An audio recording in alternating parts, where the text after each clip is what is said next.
Corona की तीसरी लहर की आशंका के बीच वडोदरा युवा कांग्रेस ने मास्क वितरण कर लोगों को जागरूक किया।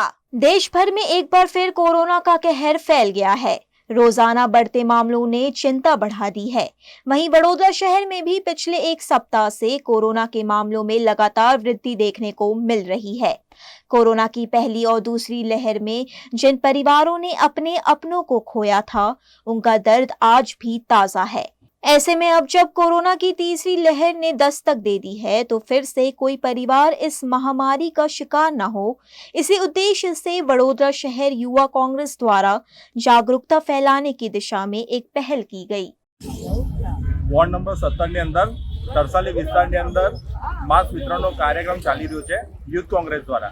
હવે આપ જાણો છો કે જે રીતે કોરોના મહામારીની અંદર ગયા વર્ષે જે રીતે બહુ મોટી જાનહાનિ થઈ હતી, તંત્ર કોઈને કોઈ રીતે નિષ્ફળ ગયું હતું, જેના કારણે અગામચેતીથી યુથ કોંગ્રેસ દ્વારા વોર્ડ નંબર 17 ની અંદર માસ્ક વિતરણ થાય છે કે જેથી આ કોરોના મહામારીનો જે સમય છે, કપરો સમય છે, તૈયારી છે આવવાની, આટલા કેસ નોંધાયા છે, તેનાથી લોકોને સલામતી મળે તે હેતુથી યુથ કોંગ્રેસ દ્વારા માસ્ક વિતરણનો કાર્યક્રમ કરવામાં આવે છે। વડોદરામાં જેમ કેસમાં વધારો થઈ રહ્યું છે, એવી રીતે એમાં ધ્યાનમાં રાખીને આજે વડોદરા યુથ કોંગ્રેસ દ્વારા વોર્ડ નંબર 17, 18 અને 19માં જેમ વાત કરવામાં આવે તો તરસાલી વિસ્તારમાં જે શાક માર્કેટ છે, એ વિસ્તારમાં જે રહીશો રહી રહ્યા છે, લોકોને શાક વેચી રહ્યા છે, એની સાથે સાથે રસ્તા ઉપર પસાર થઈ રહ્યા બધા લોકો માટે અમે માસ્ક વિતરણ કરી રહ્યા છે। એની સાથે સાથે આ માસ્ક વિતરણ નહીં, આ જાગૃતતા અભિયાન જેવું છે। જેમ કેસમાં વધારો થઈ રહ્યો છે, લોકોને જાગૃતતા મળે કે લોકોને ખબર પડે કે એ પોતાને કેવી રીતે સાચવી રાખી શકે અને લોકોમાં એક જાગૃત થઈ શકે, એના માટે જાગૃતતા અભિયાન પણ થઈ રહ્યું છે। ફરી એકવાર આજે કોરોનાના કેસ વધી રહ્યા છે આપણા વડોદરા શહેરમાં। એના નિમિત્તે આપણે આજે માસ્કનું વિતરણ કરવામાં આવ્યું છે વડોદરા યુથ કોંગ્રેસના તરફથી વોર્ડ નંબર 17।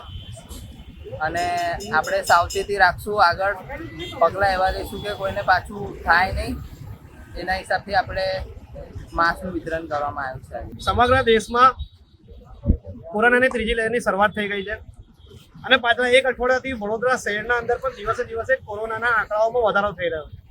પાછલા દિવસોમાં એક 6 મહિનાની બાળકીને પણ કોરોના પોઝિટિવ આવ્યો છે। પાછલા દિવસમાં કોરોનાની પહેલી લહેર અને બીજી લહેરથી વડોદરાવાસીઓએ ઘણું ભોગવ્યું છે। ઘણા નાગરિકોએ પોતાના પરિવારના સભ્યોને ખોયા છે, સાથે સાથે ઘણા નાગરિકોએ એવી બીમારીઓના અવરખામાં ભરાઈ ગયા છે કે જેનાથી આજ પણ બહાર નીકળી શક્યા નથી। ત્યારે કોરોનાની ત્રીજી લહેર શરૂ થતાની સાથે જ વડોદરાવાસીઓ સતર્ક રહે, સચેત રહે અને ત્રીજી લહેર વડોદરાવાસીઓ પર હાવી થાય એ પહેલા જ સોશિયલ ડિસ્ટન્સિંગ, માસ્ક અને સેનિટાઇઝિંગથી એ લોકો સજ્જ થઈ જાય એ હેતુસર આજે વડોદરા શહેર યુથ કોંગ્રેસ દ્વારા તરસાલી ખાતે મેડિકલ માસ્કનું વિતરણ કરવામાં આવ્યું।